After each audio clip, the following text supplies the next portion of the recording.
Topic now, moving on to increasing your conversion rate. A few general tips. Describe it in detail. Describe what you're doing, why it matters. Get to know, describe it in a way that would make your client's mouth water hearing about it. Which goes on to the next one, detail the benefits. You've probably all heard the expression, sell the sizzle, not the steak. A lot of sales essentially is about urgency and benefit.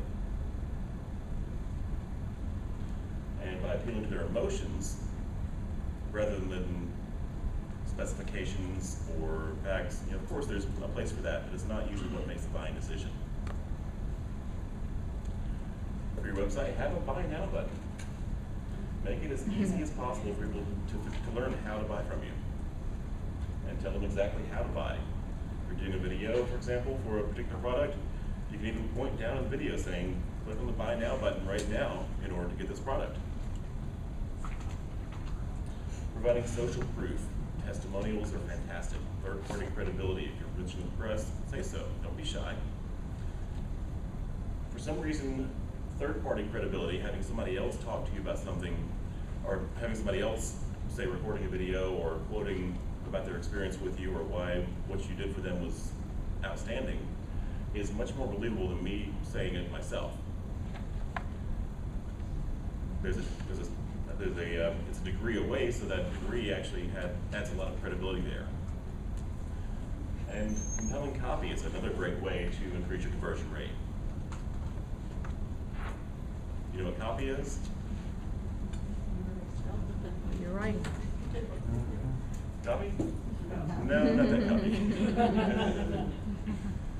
Copywriting is what I'm talking about here. Copywriting, and this is from Wikipedia, is the act of writing copy, text, for the purpose of advertising or marketing a product, business, person, opinion, or idea. The addressee, the reader, listener, etc. of the copy is meant to be persuaded to buy the product advertised for or subscribe to the viewpoint the text shares. In other words, selling with a written word. Simpler definition and more to the point. So all in all,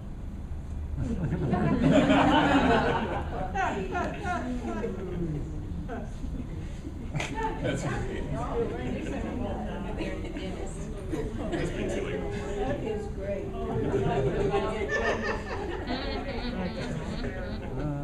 Well, you never know, some products your target client might actually be a dog or an orangutan. I actually checked that. It's okay to be bored sometimes. Just don't bore your target audience. If boredom is a way to separate people who are not in your target audience from people who are in your target audience, and what you offer might be boring to somebody outside your target audience. A lot of technical things. If you're selling to people who are, if you've got somebody who's an engineer who's right in your sweet spot as your customer, they're going to love this stuff. They're not going to be bored by really, really technical stuff. But somebody outside of that, yeah, and that's okay to bore them because they're not your target market. Kind of silly way to weed out the non-prospects, but it's one way to do so. For example, a couple examples: basketball versus outdoor adventures versus video games versus quilting. Several of these, frankly, would bore me to tears. I'm not a big video gamer. I haven't played video games since back in the arcade days in the 80s. Basketball, not really my cup of tea. I'd rather do than watch in general. Outdoor adventures, yeah, sign me up. I definitely want to go scuba diving more. I bought some equipment just last week. Did a bunch of kayaking, and a lot more things I want to do. Quilting, not really my cup of tea, but it might be for you or you, who knows? So look at it this way. If somebody loves what you have to offer, what would your website say to them? How would you really resonate with them? On the other side of the coin, if somebody hates what you have to offer, but they've got to do business with a company like yours, how would you make it at least as painless as possible? What would your site say to make their experience better? Try to get inside the mind of your prospect not only what they need and why they need it, but why they would choose you as opposed to somebody else who's providing similar services.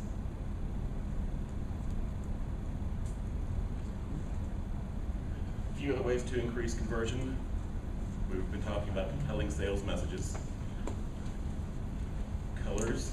Different colors have different perceived implications, meanings, and so on. How many of you are familiar with IBM and their logo, and they're in big blue? They spent a lot of money on studies on color studies years and years ago, and they determined that that particular shade of blue was perceived as being the most trustworthy color. And that's why they've been using that same shade of blue for decades now. You make it easy for people to do business with you. Have your phone number, your address, your contact information on every single page of your website. If it's hard to find out how to contact you in the first place, why should prospects think it's going to be any more easy to do business with you?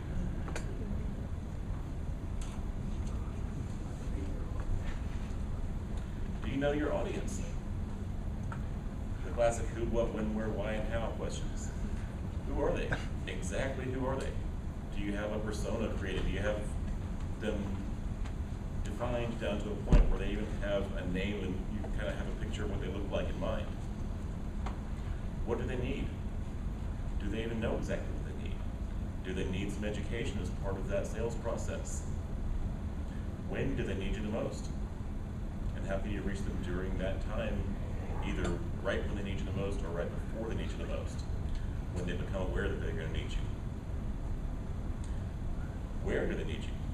Do they need you at their house, at your place of business, online? And why are they looking for a business like yours, your products, your services? And the answer to those questions will help answer the question of how can you resonate with them. A lot of it's about pain and pleasure. Everything about doing business with you should decrease the client's pain and increase their pleasure. The faster and the more clearly you can convey this on your site, the better your chance of getting the sale.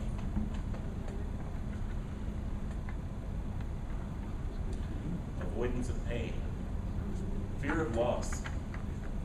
That's one way to help that sales decision take place. A couple things, a couple examples are scarcity and insurance, for example. Insurance is about fear of loss. People buy insurance because they don't want to have to pay a huge amount in a pocket later if something bad happens. How many of you have heard of the restaurant Holman and Finch here in Atlanta? How many of you eaten? Pretty good, huh? They were recently voted Alton Brown on the Food Network, but awarded them the best burger in the USA. I ate there the other night. A friend of mine is in town, a Brazilian friend of mine visiting from Hawaii. She's living there now. And another friend of mine and I ended up there. I got there a little bit later. I didn't get a burger. Fortunately, I did have a bite of my friend's burger. There was a nice share of it, and it was good. But Where are they located? They're on Peachtree, right across from Peachtree Memorial. Do you know where Imperial Fez is? Yeah, yeah. It's like the next building over from that. Okay. And they only make 24 burgers a day. And they don't start serving them until 10 o'clock at night. And they're always sell out. How much do you make for different types? How much are they? $12. How much? A little bit high for a burger, but they're really Let's look at cross-selling, upselling, etc. When is your ideal customer most likely to buy? When they're in the most pain. First. Good try. Anybody else? When your wallet's open. Right? When they've got their wallet in their hands. I knew you were guessing that, weren't you, Jason? Cross-selling. Amazon is very, very good at this. Mm-hmm. For example, they're going frequently bought together. The item that you just put in your cart or the item you're looking at right now, people who buy this also often buy this. Maybe you should too. We'll even give you a little discount to buy both of them together. Go ahead and add both to your cart. You'll get free shipping. Customers who viewed this item also bought these suggestions here. What other items do customers buy after viewing this item? What about people who bought such and such also bought this? Customers who bought items in your shopping cart also bought these items. And they do it a lot because it works. The advertisement is too much. It can be. It depends on what it is. It depends on what your product is. For example, I mentioned GoDaddy earlier. I think they do it way too much. They make the checkout process a lot harder than it has to be.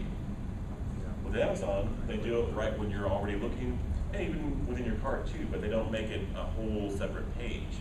It's just something else on there that gives you that extra option to buy and increase your average sale price there. As long as you're doing the steps to get you checked out. Right.